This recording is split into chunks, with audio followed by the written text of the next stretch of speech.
BJP party ఏమో ఏదైతే పరిష్కారం చేయాలో, ఏదైతే గవర్నర్ దగ్గర బిల్లు పాస్ చేయాలనో, ఆర్డినెన్స్ పాస్ చేయాలనో, ఏదైతే రాష్ట్రపతి దగ్గర బిల్లు పాస్ చేయాలనో ఆ పని చేయకుండా ప్రజాస్వామ్యాన్ని అపహాస్యం చేసేటట్టుగా నిన్న ఈటెల రాజేందర్ గారు కూర్చొని ఏం మాట్లాడతారు? మీరు ఎన్నికలకు పోకండి, డబ్బులు ఖర్చు పెట్టుకోకండి, ఎన్నికల రిజల్ట్స్ వస్తే కూడా మేము క్యాన్సిల్ చేపిస్తామని చెప్తాడు. ఈటెల రాజేందర్ బీజేపీ పార్టీ ఏమన్నా కోటా అండి? జడ్జిల వీళ్ళేమన్నా? అంటే వీళ్ళ ఉద్దేశం ఏంది? మంచి ఉద్దేశం అయితే కాదన్న విషయం ప్రజలకు అర్థమవుతుంది. ఇవాళ ఎన్నికలు జరిగితేనట వీళ్ళు పోయి కోట్ల క్యాన్సిల్ చేపిస్తారట. అసలు బిల్లు ఇవ్వాల్సిందే మీరు కదా, రిజర్వేషన్ ఇవ్వాల్సిందే మీది కదా. ఎంత ద్రోహపూరితమైన మాటలు మాట్లాడుతున్నారు, ఎంత మోసపూరితమైన మాటలు మాట్లాడుతున్నారు. ఇవాళ ఈటెల రాజేంద్ర అన్న గారిని భారతీయ జనతా పార్టీ నేను డైరెక్ట్గా ఒకటి అడుగుతా ఉన్నా, ఇదేనా మీ పార్టీ వైఖరి? ఇదేనా బీసీల పట్ల మీకున్న చిత్తశుద్ధి? ఇది మీ అఫీషియల్ స్టాండా? మీ అధ్యక్షుడు చెప్పిండా? మీ అధ్యక్షుడేమో జీవన్ స్వాగతిస్తున్నా అంటాడు, ఈటెల రాజేందర్ గారేమో బయటకు వచ్చి, ఆయన మెంబర్ ఆఫ్ పార్లమెంటు, ఆయన బయటకు వచ్చేమో ఏం మాటలు అవి? ఒక ఉద్యమకారుడు, బీసీ బిడ్డ, మీకు ఎంత బాధ్యత ఉండాలి? ఎట్లా మాట్లాడతారు మీరు అట్లా? ఈటెల రాజేంద్ర అన్న గారు తక్షణమే క్లారిఫికేషన్ ఇవ్వాలి. అంటే ఇది ఏం కుట్ర?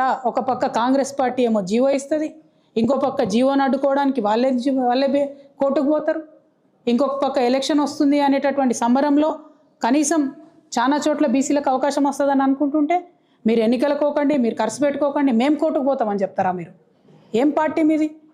మీరు కేంద్ర ప్రభుత్వంలో పరిపాలన ఉన్నారు, ఎట్లా మాట్లాడతారు? కోర్టులకు, జడ్జిలకు మీరు ఎట్లా ఇస్తారు ఆర్డరు? ముందే మీరు ఎట్లా చెప్తారు ఈ విషయం? ఈ మోసాన్ని దయచేసి తెలంగాణ బీసీ బిడ్డలు గుర్తించాలని నేను కోరుతా ఉన్నాను. ఇది చాలా దారుణం. బీజేపీ పార్టీలో ఇంకెవరైనా మాట్లాడితే అర్థం చేసుకోవచ్చు. ఈటెల రాజేంద్ర అన్న ఒక ఉద్యమాల నుంచి వచ్చిన బిడ్డ, ఆయన ఎట్లా మాట్లాడతాడు ఇట్లా?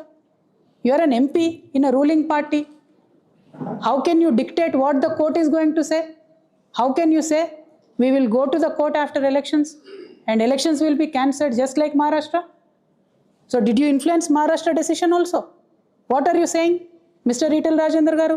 I am questioning you today. You are a member of parliament. Is this a joke?